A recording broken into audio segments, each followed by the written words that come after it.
ప్రియ దేవుని బిడ్డలారా, బైబిల్ చదవటం వినటం వల్ల మనలో విశ్వాసం పెరుగుతుంది. మన మార్గానికి త్రోవ చూపుతుంది. సమస్త జనులను శిష్యులనుగా చేయుడి మత్తయి 28:19 వచనంలో దేవుని వాక్యం తెలియచేస్తోంది. తెలుగు బైబిల్స్ను ఆర్ఆర్కే మూర్తి గారు రీసెర్చ్ చేసి విశ్లేషణ చేసిన బైబిల్లోని ప్రతి అధ్యాయాలను వచనాలను వరుస క్రమంలో అనగా ఆదికాండం నుండి ప్రకటనా గ్రంథం వరకు ఇవ్వబడుతుంది. ప్రతి ఒక్కరూ ఆధ్యాత్మికంగా విశ్వాసంలో బలపడి మీ జీవితంలో ఎదుర్కొంటున్న సమస్యల నుండి విడుదల పొందండి. ప్రతి ఒక్కరూ మీ దీవెన టీవీని సబ్స్క్రైబ్ చేసి ఈ వాక్యాన్ని లైక్ చేసి మీ మిత్రులకు బంధువులకు షేర్ చేయండి. దేవుని సువార్తను ప్రకటింపబడుటలో మీరు పాలిభాగస్తులు కండి. ప్రియ శ్రోతలు, ఈరోజు మన వాక్య పాఠం ఓబద్యా గ్రంథం 15 నుండి 18 వచనం వరకు. సావధానంగా వినండి. యెహోవా దినము అన్యజనులందరి మీదికి వస్తున్నది. అప్పుడు నీవు చేసినట్లే నీకు చేయబడుతుంది. నీవు చేసినదే నీ నెత్తి మీదికి వస్తుంది. మీరు నా పరిశుద్ధమైన కొండ మీద త్రాగినట్లు అన్యజనులందరూ నిత్యము త్రాగుతారు. తాము ఇక ఎన్నడూ ఉండని వారైనట్లు వారేమీ మిగలకుండా త్రాగుతారు. అయితే సీయోను కొండ ప్రతిష్ఠితమవుతుంది. తప్పించుకొన్నవారు దానిమీద నివసిస్తారు. యాకోబు సంతతి వారు తమ స్వాస్థ్యములను స్వతంత్రించుకుంటారు. మరియు యాకోబు సంతతి వారు అగ్ని, యోసేపు సంతతి వారు మంట అవుతారు. ఏశావు సంతతి వారు వారికి కొయ్యకాలుగా ఉంటారు. ఏశావు సంతతి వారిలో ఎవడూ తప్పించుకోకుండా యోసేపు సంతతి వారు వారిలో నుండి వీరిని కాలుస్తారు. యెహోవా మాట ఇచ్చాడు. ప్రియ శ్రోతలు, వింటున్నారా? యెహోవా దినం వస్తున్నది, అతి సమీపంగా ఉంది. యెహోవా దినం అనే మాట ప్రవచన సంకేత పదం. మహాశ్రమలతో ఈ దినం ఆరంభమవుతుంది. ఇప్పుడు మనం జీవించేది కృపాదినం. ఇది క్రీస్తు దినం. పరిశుద్ధాత్మ యుగమిది. పరిశుద్ధాత్మ యేసుక్రీస్తు సంగతులు తీసుకొని మనకు చూపుతాడు. విశ్వాసులందరూ అనగా దేవుని సంఘము ఎత్తబడిన తరువాత యెహోవా దినం ఆరంభమవుతుంది. చీకటితో ప్రారంభమవుతుంది. మహాశ్రమల కాలపు తీర్పుతో ఆరంభమవుతుంది. ఆ కాలారంభంలో నీతి సూర్యుడు ఉదయిస్తాడు. ఆయన రెక్కల క్రింద ఆరోగ్యముంటుంది. అప్పుడు యేసుక్రీస్తు వస్తాడు. తన రాజ్యం ఈ భూమి మీద స్థాపిస్తాడు. యెహోవా దినం అన్యజనులందరి మీదికి వస్తున్నది, అనగా జాతులన్నిటి మీదికి వస్తుంది. యేసుక్రీస్తు తన రాజ్య సంస్థాపనార్థమై వచ్చినప్పుడు లోకములోని జాతులన్నిటికీ తీర్పు జరుగుతుంది. మత్తయి సువార్త 25 అధ్యాయంలో యేసు ప్రభువు ఈ సంగతులే బోధించాడు. గత కాలంలో జాతులు కొన్ని ఇప్పుడు లేవు, అవన్నీ అంతరించిపోయాయి. తీర్పు జరగబోయేటప్పుడు ఆ జాతులు మళ్లీ ఉనికిలోకి వస్తాయా అని కొందరు ప్రశ్నిస్తారు. ఒకవేళ ఆ జాతులన్నీ దేవుని ధవళ సింహాసనమెదుట తీర్పు కోసం నిలుస్తాయి. ప్రకటన గ్రంథం 20వ అధ్యాయం 11 నుండి 15 వచనం వరకు. ఏది ఏమైనా లోకంలోని అన్ని జాతులకు తీర్పు తప్పదు. ఎదోము జాతికి విధించబడబోయే తీర్పు చాలా తీవ్రమైనది, కఠినమైనది. యెషయా 63వ అధ్యాయం 1 నుండి 6వ వచనం వరకు ఈ తీర్పు ఎలాంటిదో వివరించబడింది. కోపముతో జనులను తొక్కివేస్తాడు. దేవుని ఆగ్రహం, ఉగ్రత, వారి రక్తం చిందుతుంది. రక్తవర్ణ వస్త్రాలు ధరించి ఎదోము నుండి వస్తాడు. శోభిత వస్త్రధారి, నీతిమంతుడు, బలాఢ్యుడు. వారి రక్తము ఆయన వస్త్రములపై చిందుతుంది. పగ తీర్చుకునే దినమది. ద్వితీయోపదేశకాండం 21వ అధ్యాయం 1 నుండి 3వ వచనం వరకు. నీ దేవుడైన యెహోవా నీకిస్తున్న దేశములో ఒకడు చంపబడి పొలములో పడి ఉండడం కనబడినప్పుడు వాణ్ణి చంపిన వాడెవడో అది తెలియక ఉండిన ఎడల నీ పెద్దలు, నీ న్యాయాధిపతులు వచ్చి చంపబడిన వాని చుట్టూ ఉన్న పురముల దూరము కొలిపించాలి.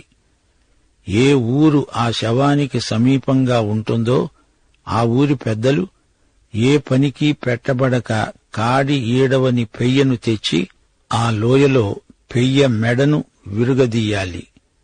ఒక మనిషి రాజమార్గమందు చంపబడినప్పుడు దగ్గరలో ఉన్న పట్టణం ఎంత మధ్య దూరమో కొలవాలి.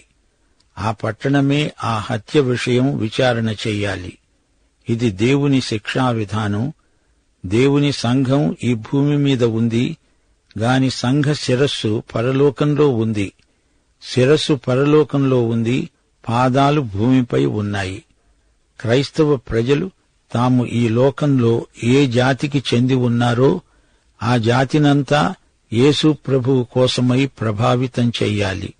అది వారి బాధ్యత, విధి విధానం. దేశము యొక్క భవిష్యత్తు ఆ దేశములో ఉన్న దేవుని బిడ్డలపై ఆధారపడి ఉంది. దేవుని సంఘ ప్రార్థనలు, దేవుని బిడ్డల తీవ్ర కృషి వల్ల ఆ జాతి రక్షించబడుతుంది. జాతి దేవుని తీర్పులోకి రాకుండా అబ్రహాములాగా దేవుని బిడ్డలు విజ్ఞాపన చెయ్యాలి. ఈ లోకంలో ఎక్కడా క్రైస్తవ జాతి అంటూ ఉండదు. అన్ని జాతులలోనూ దేవుని బిడ్డలు, విశ్వాసులు ఉన్నారు. ఎదోము, నీవు చేసినట్లే నీకు చేయబడుతుంది. నీవు చేసిందే నీ నెత్తిమీదికి వస్తుంది. ఓబద్యా ప్రవచనం తూచా తప్పకుండా నెరవేరింది. మొదట బబులోను ఎదోమును లోబరుచుకుంది. అంతకు ముందే యెరూషలేము శత్రువు చేతిలో ధ్వంసమైపోయింది. శత్రువు పెట్రా పట్టణములోనికి గూఢచారులను పంపించాడు. ఆ తరువాత మెక్కాబీయులు కూడా పెట్రా మీదికి వచ్చి పడ్డారు. ఆ తరువాత రోమీయులు క్రీస్తు శకం 70వ సంవత్సరంలో యెరూషలేమును పెట్రాను కూడా నాశనం చేసి విడిచారు. అంతటితో ఎదోము పూర్తిగా అంతరించిపోయింది. చేసుకున్న వారికి చేసుకున్నంత. మత్తయి సువార్త 7వ అధ్యాయం 1వ వచనంలో ప్రభువు అన్నాడు, మీరు తీర్పు తీర్చకండి, అప్పుడు మిమ్మును గూర్చి తీర్పు తీర్చబడదు. గలతీ పత్రిక 6వ అధ్యాయం 7వ వచనం, ఒకడు ఏది విత్తుతాడో అదే పంటను కోస్తాడు. ఎదోము ఇశ్రాయేలుకు ఏమి చేసిందో అదే తన నెత్తిమీదికి వచ్చింది. ఇది చరిత్ర నేర్పిన పాఠం. జాతులకు తీర్పరి దేవుడు. ఎదోముకు నాశనం, ఇశ్రాయేలుకు పునరుద్ధరణ. సీయోను కొండ ప్రతిష్ఠితమవుతుంది. నీవు చేసినట్లే నీకు చేయబడుతుంది. ధర్మశాస్త్రోక్తి కంటికి కన్ను, పంటికి పన్ను. చేసిన వారికి చేసుకున్నంత అనే మాట అందరికీ తెలిసిందే.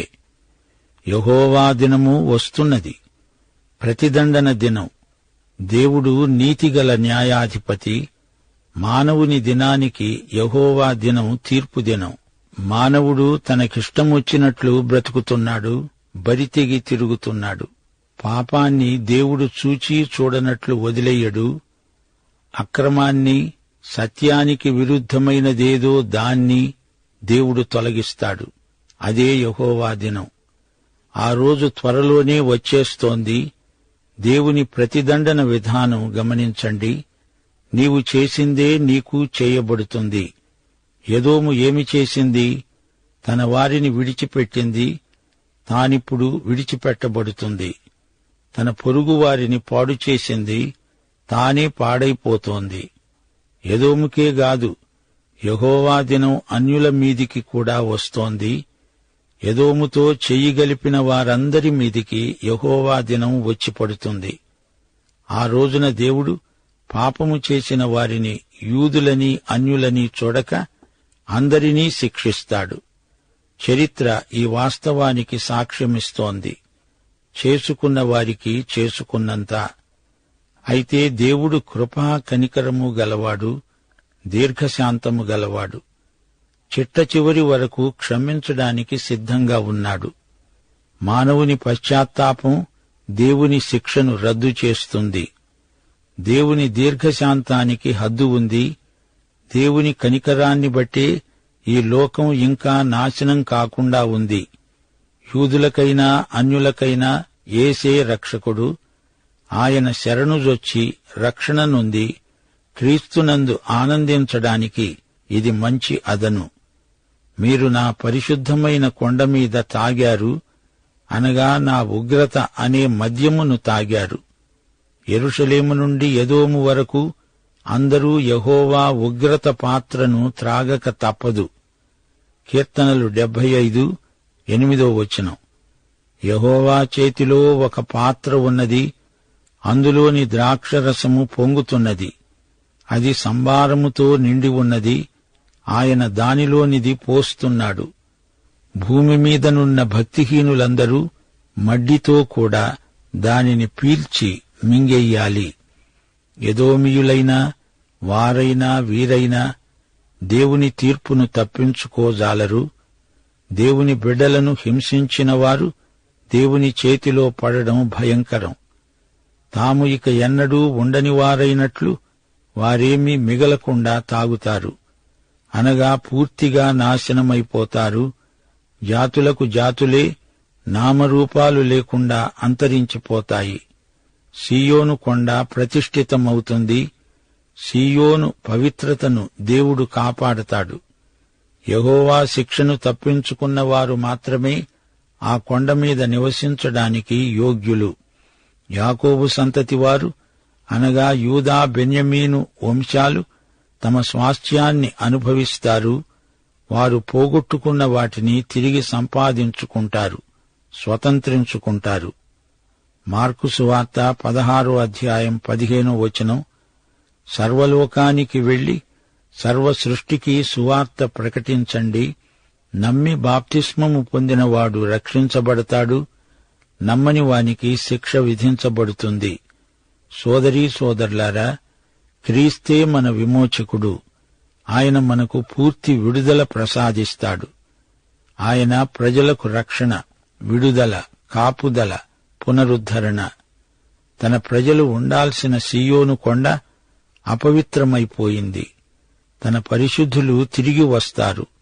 సీయోను పరిశుద్ధత పునరుద్ధరించబడుతుంది. సీయోను కొండ ప్రతిష్ఠితమై పునఃప్రతిష్ఠితమై తన ప్రజలు తిరిగి వచ్చి అక్కడ ఉంటారు. దేవుని ప్రజలకు దేవుని ఇంటిలో ఆనందం. వారి హక్కులు పునరుద్ధరించబడతాయి. వారు తమ స్వాస్థ్యాలను స్వతంత్రించుకుంటారు. యాకోబు సంతతి, యోసేపు సంతతి ఇక్కడ ప్రస్తావించబడడం విశేషం. యూదా, ఇశ్రాయేలు 10 గోత్రాలు, మొత్తం 12 గోత్రాలు అని అర్థం. కీర్తనలు 77:15 నీ బాహుబలము వలన యాకోబు యోసేపుల సంతతి వారైన నీ ప్రజలను నీవు విమోచించావు.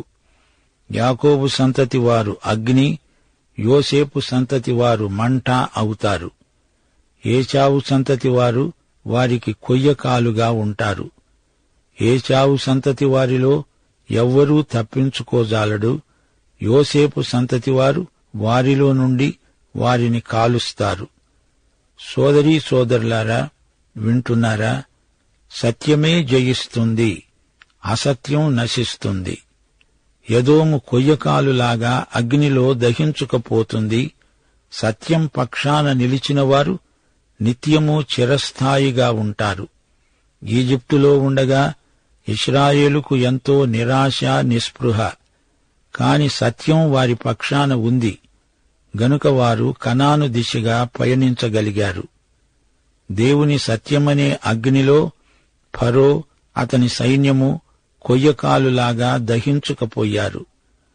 ఆసాను ఎదుర్కొన్న ఇథోపియను మూక అగ్నిలో కొయ్యకాలులాగే అంతరించిపోయారు. మోయాబీయులు, అమ్మోనీయులు, ఎదోమీయులు ఏకమై యెహోషాపాతును ఎదుర్కొన్నప్పుడు ఏమైంది? యెహోషాపాతు పక్షాన సత్యమున్నది. అతని ప్రార్థనే జయించింది. సత్యమేవ జయతే. శత్రువులు అగ్నిలో కొయ్యకాలైపోయారు. అంతిమ విజయం సత్యానిదే. సముద్రము జలముతో నిండి ఉండునట్లు లోకమంతా యెహోవా జ్ఞానముతో సత్యముతో నిండిపోతుంది. పరలోకంలో యుద్ధం జరిగింది. మిఖాయేలు దూతలు ఘటసర్పముతో అతని సైన్యముతో యుద్ధం చేశారు. ఘటసర్పం పడద్రోయబడింది. నీతి సూర్యుని అగ్నిలో శత్రువులందరూ కొయ్యకాలై దహించుకపోతారు. దేవుని బిడ్డలు సత్యమనే దట్టి ధరించుకోవాలి.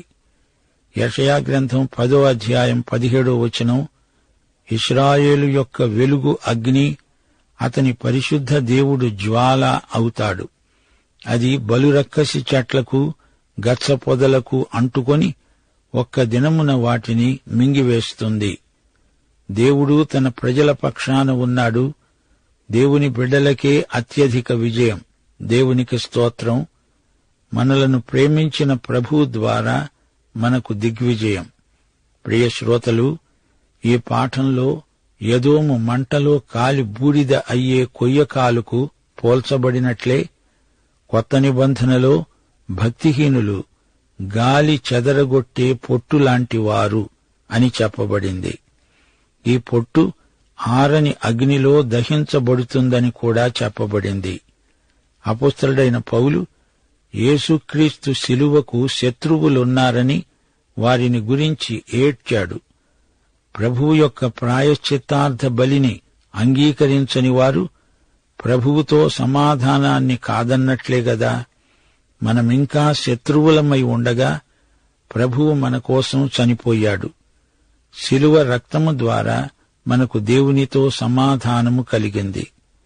తన సమాధానమును అంగీకరించనొల్లని వారిని గురించి ప్రభువు ఎంతో ఏడ్చాడు. క్రీస్తు శిలువకు వ్యతిరేకులైన వారికి తీర్పు ఉంది. ఏశావు సంతతి కొయ్యకాలులాగా దహించబడుతుంది. భక్తిహీనులు చెత్తవలే దహించబడతారు. తాలుగింజలను పొట్టును తూర్పారపట్టి ఆరని అగ్నిలో దహిస్తారు. చేట ఆయన చేతిలో ఉంది. తండ్రి నాటని ప్రతి మొక్క వేళ్లతో సహా పెరికివేయబడుతుంది. సత్యం గెలుస్తుంది, అసత్యం అంతరిస్తుంది. వెలుగు చీకటిని జయిస్తుంది. నీతి పాపాన్ని ఓడిస్తుంది. స్త్రీ సంతానము సర్పము తలను చితగ్గొడుతుంది. సమస్తము క్రీస్తుకు వశమవుతుంది. తన శత్రువులనందరినీ తన పాదముల క్రింద ఉంచే వరకు ఆయన రాజ్య పరిపాలన చేస్తూ ఉండాలి. కడపట నశింపజేయబడే శత్రువు మరణం. ఆయనే రాబోయే రాజరాజు, ప్రభువులకు ప్రభువు. ఆయన రాజ్యము శాశ్వత రాజ్యం. ప్రియ శ్రోతలు, వింటున్నారా? క్షేమము, పరిశుద్ధత, సర్వసమృద్ధి సీయోనులో ఉంటాయి. యాకోబు సంతతి వారు తమ స్వాస్థ్యములను స్వతంత్రించుకుంటారు. దేవుని కృపామహదైశ్వర్యము దేవుని బిడ్డలకున్నది. బబులోను చెర వదిలింది. కోరెషు వారికి విడుదల కలిగించాడు. అలాగే యేసుక్రీస్తు మనకు బంధు విమోచకుడు. పాపదాస్యం మనకు వదిలించాడు. సువార్త మనకు క్షేమమును, పరిశుద్ధతను, సమృద్ధిని వాగ్దానం చేస్తోంది. సజీవదేవుని పట్టణానికి, సీయోనుకు తరలిరండి. దేవుని బిడ్డలారా, వేగిరపడండి. సీయోను కొండ మీద విముక్త ప్రజలు నివసిస్తారు. ధర్మశాస్త్రము నుండి విడుదల, క్రీస్తు యేసునందు ఉన్నవారికి ఏ శిక్షావిధి లేదు. క్రీస్తు యేసునందు జీవమునిచ్చే ఆత్మ నియమము పాప మరణముల నియమము నుండి మనలను విడిపించింది. పాపము నుండి, లోకము నుండి, సైతాను నుండి విడుదల. లోకమును జయించే విజయము మన విశ్వాసమే. దేవుని బిడ్డలకు మరణం మహిమలోకి ద్వారం. మరణం మనకు జీవద్వారం తెరిచే సేవకుడు. సీయోను కొండపై విడుదల పొందిన వారుంటారు. నీవు, నేను ఉంటాము. దేవునికి స్తోత్రం. మన ప్రభువైన యేసుక్రీస్తు వారి దివ్య కృప, తండ్రి అయిన దేవుని పరమ ప్రేమ, పరిశుద్ధాత్మ యొక్క అన్యోన్య సహవాసము మనకందరికీ సదాకాలము తోడై ఉండునుగాక. ఆమేన్.